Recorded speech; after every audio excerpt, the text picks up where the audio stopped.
2023 में UP TET का exam देने जा रहा है। तो मैं चाइल्ड डेवलपमेंट एंड पेडागोगी के कुछ आपसे टॉपिक्स डिस्कस करने जा रहा हूँ जो आपके एग्ज़ाम में रिपीट होते हैं बार बार। मतलब ये इन टॉपिक से एक एक नंबर आप कलेक्ट कर लोगे। ये टॉपिक जो है बाल विकास और बाल विकास का, चाइल्ड डेवलपमेंट एंड पेडागोगी का, ये टॉपिक्स आपके रिपीट होने ही हैं, ठीक है। तो इससे आप समझ लो कि आपके 5 नंबर जो हैं वो फिक्स हो जाएंगे। तो डिस्कस करते हैं। हमारा जो फर्स्ट टॉपिक है वो है कि सिद्धांत। जितने भी दोस्तों यूपी टेट के एग्ज़ाम में जब आप स्टडी करोगे तो बाल विकास और शिक्षा शास्त्र में, चाइल्ड डेवलपमेंट एंड पेडागोगी में जितने भी सिद्धांत दिए हैं ये बहुत इंपॉर्टेंट हैं। जितने भी सिद्धांत होते हैं बहुत ज़्यादा इंपॉर्टेंट होते हैं। जैसे कह सकते हैं कि त्रिआयामी बुद्धि का सिद्धांत किसने दिया? तो गिलफोर्ड ने दिया। त्रिआयामी बुद्धि का सिद्धांत किसने दिया? 4 ऑप्शन दे देगा, गिलफोर्ड, थॉर्नडाइक, स्किनर, पावलोव। तो किसने दिया? गिलफोर्ड ने दिया त्रिआयामी बुद्धि का सिद्धांत, ठीक है। तो मेरे कहने का मतलब ये है कि जितने भी सिद्धांत होते हैं ये बहुत ज़्यादा इंपॉर्टेंट है आपके। जितने भी सिद्धांत हैं इन सबको आप रट डालो। मैं भी आगे एक वीडियो लाऊंगा दोस्तों जिसमें आपको कम से कम 70 से 80 सिद्धांत बाल विकास और शिक्षा शास्त्र के, जितने 70 से 80 सिद्धांत आपको बता दूंगा। मेरे पास स्टोर रखा हुआ है। तो जिसमें से आपका 3 से 4 नंबर का यूपी टेट में पूछ सकते हैं।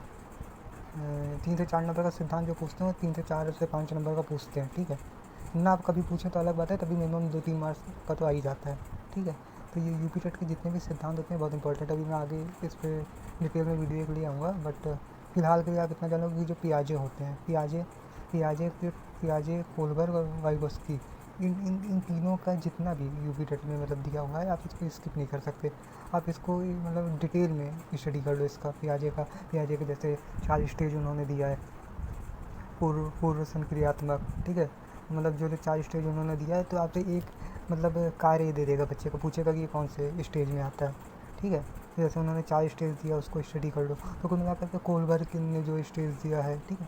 तो पियाजे, कोलबर्ग और ये जितने इनका सिद्धांत जरूर आप स्टडी कर लो। Thorndike most important topic in UP TET, Skinner most important topic in UP TET. बस समझ लो कि ये वो लोग हैं जिनके क्वेश्चन के बिना यूपी टेट का पेपर आपका कंप्लीट नहीं होता। इनके क्वेश्चन आने ही हैं, इसके बिना पेपर कंप्लीट नहीं होता। यूपी टेट का मोस्ट इंपॉर्टेंट टॉपिक है, ठीक है। तो इन 5 लोग को मैंने बताया, और जितने भी लोग हैं जिन्होंने सिद्धांत दिया, अब यूपी टेट के जितने भी सिद्धांत है उसको स्टडी कर लो। मैं अभी आपको इसको बताऊँगा आगे। और जैसे हम थोड़ी देर के लिए बात करते हैं दोस्तों कि अब जैसे इसमें ये भी पूछता है कि उन्होंने किस पे अपना प्रयोग किया। अब जैसे मान लो पूछ लेता है कि पावलोव ने किस पे अपना प्रयोग किया, तो कुत्तों पे किया, ठीक है। तो मतलब ये जिन्होंने अपना सिद्धांत दिया है इन्होंने मतलब क्या कहते हैं कि कुछ प्रयोग करके मतलब दिया। किस पे प्रयोग किया ये बहुत पूछते हैं, किस चीज़ पे प्रयोग किया, ठीक है। तो ये बहुत ज़्यादा पूछा जाता है, तो अब इसको कर लेना स्टडी अच्छे से। And next topic is our date, हाँ।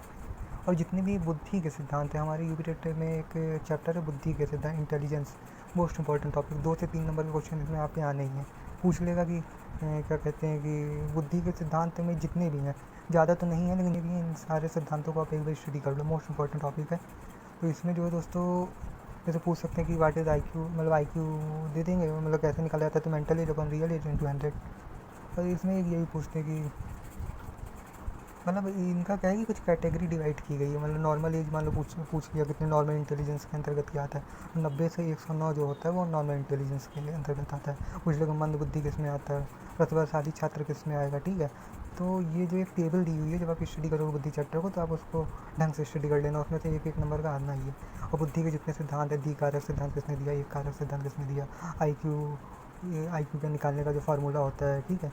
ये सब आप डिटेल में स्टडी करके जाओ, जिससे आपका यूपी टेट का एग्जाम जो फर्स्ट अटैम्प्ट में क्वालिफाई होने की पॉसिबिलिटी बहुत ज़्यादा बढ़ जाए, ठीक है। And our next topic is that जितने भी डिसीज़ होते हैं, मतलब स्टडी के दौरान जितने भी बच्चों को डिसीज़ हो जाते हैं, ये उन पर बात की जा रही है। जैसे पूछ लेगा डिसग्राफिया से क्या आपका मतलब है, तो दे देगा ऑप्शन में कि रीडिंग में दिक्कत होगी, लिखने में दिक्कत होगी, सुनने में दिक्कत होगी, बोलने में दिक्कत होगी। तो जो राइटिंग में दिक्कत होती है, this is called dysgraphia. What is called dysgraphia? The problem coming in writing के दौरान जो आपकी दिक्कत आती है, जिन बच्चों को लिखने में दिक्कत आती है उसको कहते हैं डिसग्राफिया। पढ़ने में मान लो पूछ लिया तो डिसलेक्सिया। और मैथ के क्वेश्चन कैलकुलेशन में जिनको दिक्कत आती है तो डिसकैलकुलिया, ठीक है। तो ये कम से कम 10-12 तो मतलब डिसीज़ हैं जो यूपी टेट के बुक में मेंशन है। तो आप इनको जो है डिटेल से स्टडी कर लो। मैं भी आपको आगे बताऊंगा। तो इससे एक क्वेश्चन मतलब रखा हुआ है, या रिपीटेड टू सीटेट। अब कोई भी एग्जाम देने जाओ, या रिपीटेड या सीटेट, एक नंबर का पूछना ही है कि what is dysgraphia, what is dyscalculia, dyslexia, ठीक है। तो ये आप ज़रूरी स्टडी करो, एक नंबर का आपका आना ही है, ठीक है। And next topic is that. अब मान लो उन्होंने पूछ लिया कि intelligence is a way of working, intelligence is a way of working, ये किसने कहा? मतलब कहने का समझो कि जैसे ये वुडवर्थ जी ने कहा, आपको एक लाइन एग्जाम में दे देगा, इस तरह के 2-3 क्वेश्चन आ सकते हैं, एक लाइन दे देगा, पूछ लेगा इसको किसने कहा, अरस्तू ने कहा, वुडवर्थ ने कहा, ठीक है, तो थॉर्नडाइक ने कहा। तो इस तरह से भी पूछते हैं। तो ये सब वो मतलब मैं आपको एग्ज़ाम का एक स्ट्रक्चर बता रहा हूँ, एक सिलेबस बता रहा हूँ कि इस पर क्वेश्चन बनना ही है, ठीक है।